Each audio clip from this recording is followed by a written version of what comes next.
डोल उत्सव, जहां रंगों की बरसात होती है, इस बार खून की बारिश में बदल गया। एक शापित आत्मा, एक अनसुलझा रहस्य और एक ऐसी दहशत जिसने पूरे गांव को हिलाकर रख दिया। क्या ये सच में खत्म हुआ या ये डर अभी भी जिंदा है? कहीं न कहीं बात हिंदी हॉरर स्टोरी। डोल उत्सव, रंगों का त्योहार, खुशियों का संगम। लेकिन इस बार इस पवित्र अवसर पर कुछ ऐसा हुआ जिसने सभी को हिलाकर रख दिया। रंगों की चमक के बीच कुछ साया भी था जो हर किसी की आंखों से छिपा था, एक अंधेरा जो धीरे धीरे पूरे गांव को अपनी गिरफ्त में लेने वाला था। क्या हुआ उस रात? क्यों पूरा गांव सदमे में था? आइए इस रहस्य से पर्दा उठाएं। हर साल की तरह इस बार भी कैलाशपुर गांव में डोल उत्सव बड़ी धूमधाम से मनाया जा रहा था। हर तरफ रंग उड़ रहे थे, ढोल नगाड़ों की गूंज पूरे वातावरण को मंत्रमुग्ध कर रही थी। लेकिन किसी को क्या पता था कि इस बार ये त्योहार हमेशा की तरह नहीं रहेगा। कुछ ऐसा होगा जो गांव वालों को कभी न भूलने वाली दहशत दे जाएगा। गांव के सबसे बुजुर्ग व्यक्ति बाबा रमाकांत, जो पिछले 70 सालों से हर डोल उत्सव का हिस्सा थे, अचानक से जोर से चिल्ला उठे, रुको, इस बार मत करो डोल की शोभा यात्रा, नहीं तो सब नष्ट हो जाएगा। लोग ठिठक गए। बाबा की आंखों में अजीब सी घबराहट थी, जैसे उन्होंने कुछ देखा हो, कुछ भयानक। लेकिन युवा जोश में थे। अरे बाबा, ये आपका वहम है। इतने सालों से हम यह उत्सव मनाते आ रहे हैं, कुछ भी नहीं हुआ। बाबा कांपते हुए बोले, ये साल अलग है, इस साल अमावस्या और डोल उत्सव एक साथ पड़े हैं। 100 साल पहले भी ऐसा हुआ था और उस रात पूरा गांव खून से लथपथ था। गांव के लोगों को ये कहानी याद नहीं थी, लेकिन पुराने ताम्रपत्रों में ये दर्ज था। 100 साल पहले इसी गांव में डोल उत्सव के दौरान कुछ ऐसा हुआ था जिसने पूरे गांव को भूतिया बना दिया था।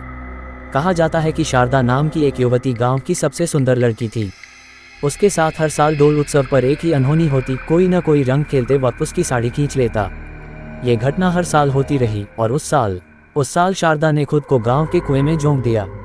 कहा जाता है जिस रात उसने जान दी, उसके ठीक बाद से हर अमावस्या पर उसकी आत्मा डोल उत्सव में रंग खेलने वालों पर कहर बरपाने लगती है। बाबा रमाकांत की बात किसी ने नहीं सुनी। ढोल नगाड़ों के साथ शोभा यात्रा आगे बढ़ी, लेकिन जैसे ही यात्रा गांव के पुराने कुएं के पास पहुंची, अचानक से सब ठहर गया। हवा सन्नाटे में बदल गई, ढोल अपने आप बजने लगे और चारों तरफ काले धुएं का गुबार उठने लगा।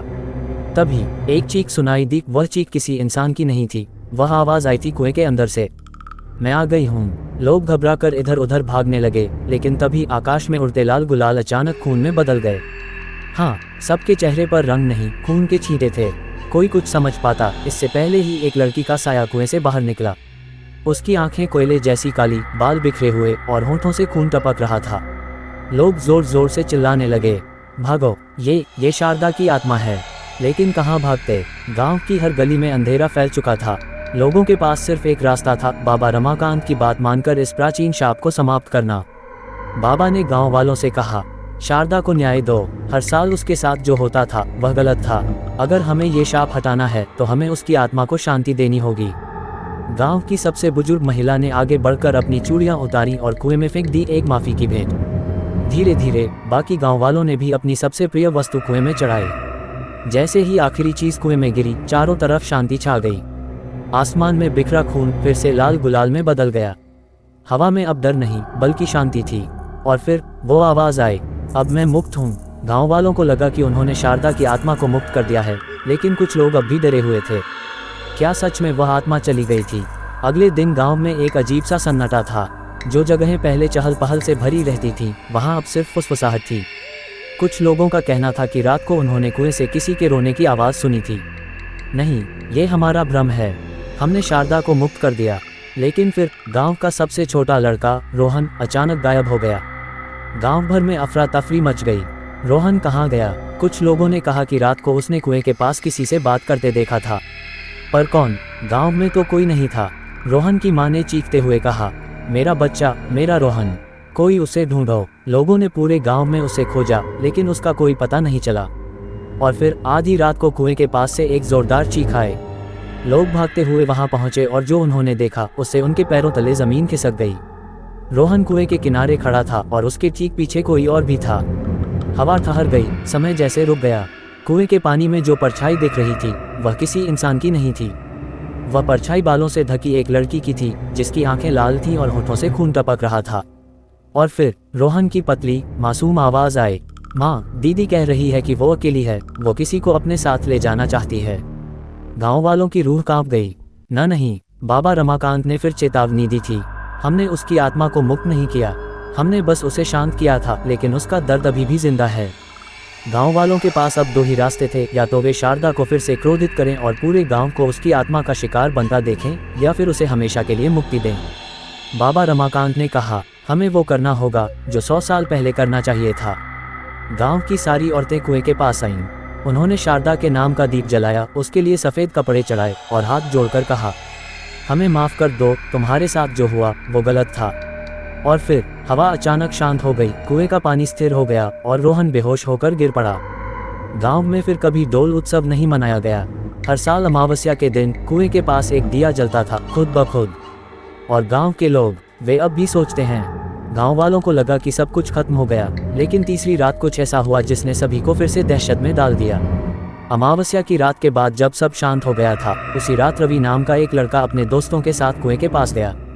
अरे डरपोकों, अब कुछ नहीं होगा, सब कहानी थी। उसके दोस्तों ने उसे रोका, रवि मत जा वहाँ, बाबा ने मना किया है। लेकिन रवि हंसता रहा, हा, कुछ नहीं होता, देखो मैं कुएं में पत्थर फेंकता हूँ। उसने एक बड़ा पत्थर उठाया और कुएं में फेंक दिया, लेकिन छप, पानी का छींटा ऊपर नहीं आया। अचानक कुएं से एक ठंडी हवा निकली और रिवोल्व हुई। वह आवाज़ गहरी, डरावनी और दर्द से भरी हुई थी। रवि कांपने लगा, उसके दोस्त भाग गए, लेकिन वह किसी ने उसका हाथ पकड़ लिया था। उसके दोस्त चीखते हुए बोले, रवि पीछे देखो मत, लेकिन देर हो चुकी थी। जैसे ही रवि ने पीछे देखा, उसके चेहरे का रंग उड़ गया।